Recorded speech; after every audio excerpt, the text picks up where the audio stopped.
വെള്ളം കുടിക്കാത്ത ചങ്കുകളെ ഇതൊന്ന് കണ്ടു നോക്കൂ. വെള്ളം കുടിക്കാത്ത ചങ്കുകൾ തീർച്ചയായിട്ടും ഇത് കണ്ടിരിക്കണം.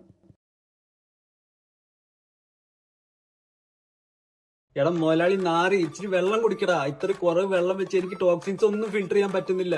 എന്റെ അവസ്ഥ ഒന്ന് ആലോചിച്ച് നോക്ക്. ഞാൻ അരുവി പോലെ പമ്പ് ചെയ്ത് വിട്ടോണ്ടിരുന്ന ബ്ലഡാ. ഈ നാറി വെള്ളം കുടിക്കാത്തതുകൊണ്ട് അതൊക്കെ അവിടെ കിടന്ന് തിക്കാവാൻ തുടങ്ങി. ഇനി ഇതിനൊക്കെ ഞാൻ മുകളിലേക്ക് പമ്പ് ചെയ്ത് വിടണമെങ്കിൽ എന്തോരം എനർജി കളയണം. ഇങ്ങനെ പോയ എന്റെ പ്രഷർ കൂടും. ആർക്കും അത്ര നല്ലതല്ല. ബ്രെയിനേട്ടാ എന്തേലും ഒന്ന് ചെയ്യും. എടാ കൊച്ചിയൊക്കെ ഞാൻ എന്തുട്ട് ചെയ്യാനാ? മുതലാളി വെള്ളം കുടിക്കാണ്ട് ഡീഹൈഡ്രേഷൻ ആയി. എന്റെ ഇപ്പത്തെ അവസ്ഥ എന്താണെന്നറിയോ നിനക്ക്? കാണാത്ത ലോകത്ത് ചെന്ന പോലെ എനിക്ക് ആകെ കൺഫ്യൂഷൻ ആവുക. എന്റെ ബുദ്ധി ഒന്നും ശരിക്കും വർക്ക് ആവുന്നില്ല. ആകെ സ്ലോ ആണ്. ആരോട് പറയാം? കുഞ്ചപ്പാടം പോലെ എന്നെ നീ സഹാറ മരുഭൂമി പോലെ ആക്കിയിടാ. ഞാൻ ഡ്രൈ ആയടാ. ഇങ്ങനെ പോയാൽ ഞാൻ വേഗം ചുക്കി ചൂഞ്ഞ് ഏജ് തോന്നിക്കും. സോറിയാസിസ് പോലും വരാൻ ചാൻസ് ഉണ്ട്. വെള്ളം കുടിക്കണം നാറി. ഗായ്സ്, ഞാൻ എന്തായാലും പണി മുടക്കാൻ തീരുമാനിച്ചു. ഇനി വെള്ളം കിട്ടിയില്ലെങ്കിൽ ആ ഗ്യാസിന്റെയും കോൺസ്റ്റിപ്പേഷന്റെയും പാക്കേജ് കൂടെ ഞാനങ്ങ് എടുത്തെടുത്തു. ബ്ലാഡ്റൂട്ടാ, എന്താ നിന്റെ തീരുമാനം?